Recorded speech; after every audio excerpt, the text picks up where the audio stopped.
Mark, another storyline that came out of the bubble, which you were reporting on extensively, was the social activism from these athletes. Do you foresee that translating into this season as well? Uh, Translating differently is probably the best way to say it.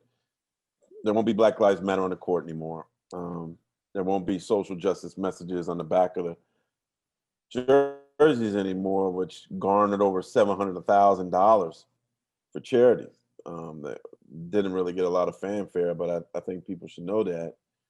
And so you wonder, will these guys have the same fire? I saw a video today of Drew Holiday had a mask on that said Breonna Taylor.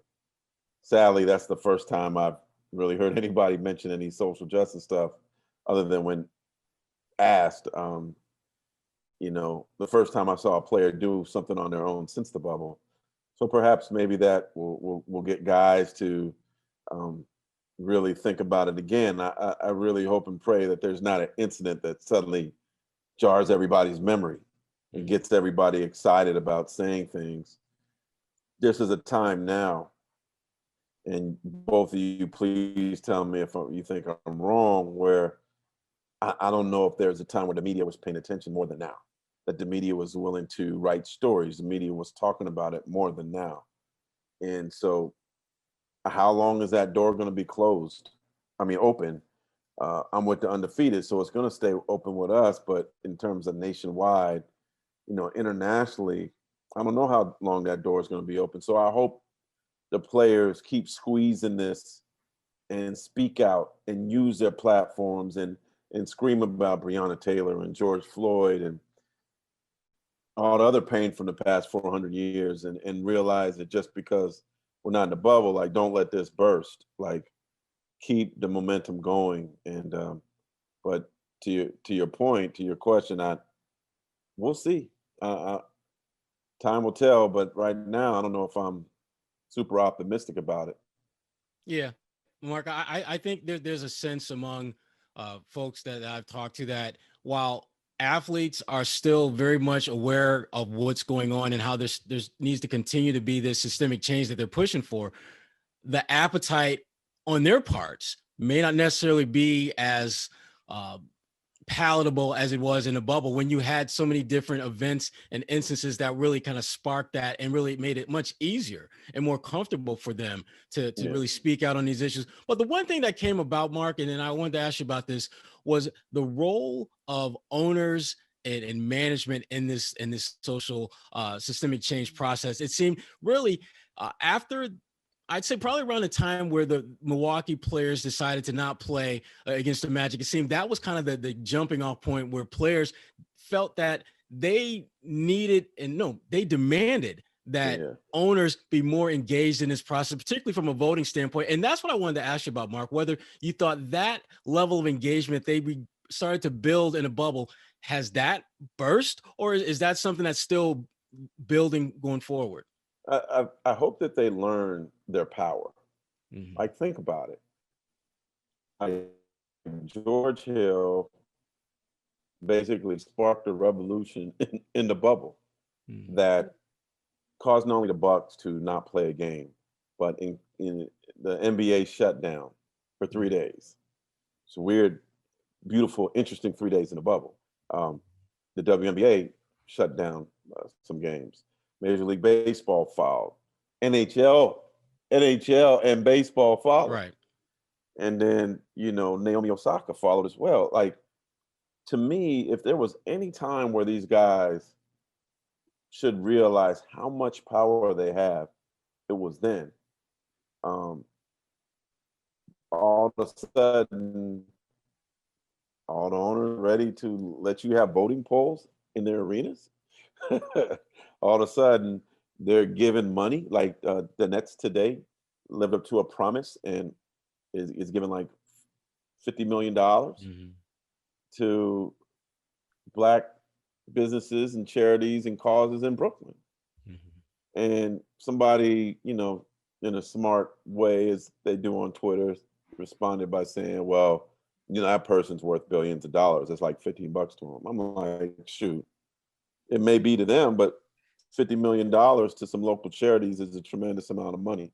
Mm-hmm. So while people may think that might be chump change to them, for the average person in the world, that's like, for that charity to get $1 million to help is amazing.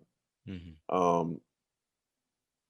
Then you see guys like Donovan Mitchell, who, and maybe I should probably give the players more credit because they are doing things. Maybe it's just not as loud right now. Mm-hmm. But like Donovan Mitchell has a shoe with Adidas that it ain't about just filling his pockets. He's giving proceeds from the shoe to Black students, to students of colors, to students of need who are having problems paying their tuition. It's not for student athletes. He's not paying for a new gym or locker room. Like that's beautiful. That's special. And Steph Curry's doing things. So maybe, you know what, maybe I need to check myself as media too, that the guys are doing things, and perhaps we need to be louder and I need to be louder. And I think I'd write about it as much as anybody, but maybe we're starting to get numb to it a little bit too, because people are doing things and we're just like, that's par for the course now. But yeah, I probably need to beat the drum louder and give these guys credit. So yeah, perhaps they are doing a lot more, but now we're kind of getting numb to it. And hopefully we don't. Oh, excuse me. Yeah, but to your point, the Celtics actually in the Boston Globe just signed an op-ed basically calling out facial recognition here in Boston and saying it's racist at its core. So I see what you mean, because it's like, all right, what does signing that do? But at the same time, they are bringing awareness in different ways. And the players,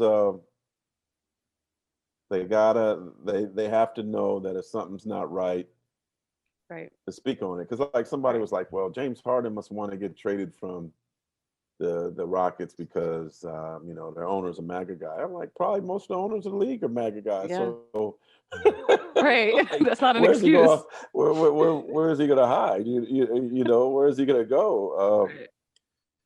It's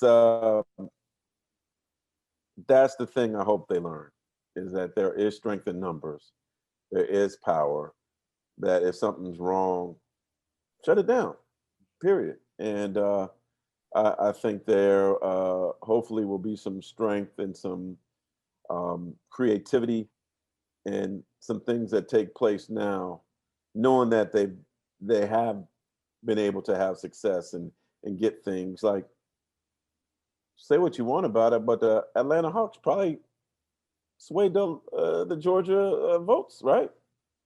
The fact that they were able to get people to come to State Farm Arena and vote, which made it more cool, which made it more accessible to people that lived in the downtown area, that had an impact. More than a vote, had an impact. Like, so, these guys are doing some really, really special things, and it's not over. Lloyd Pierce has been beating the drum, coach of the Hawks, and I expect him to do it through the runoffs in Georgia.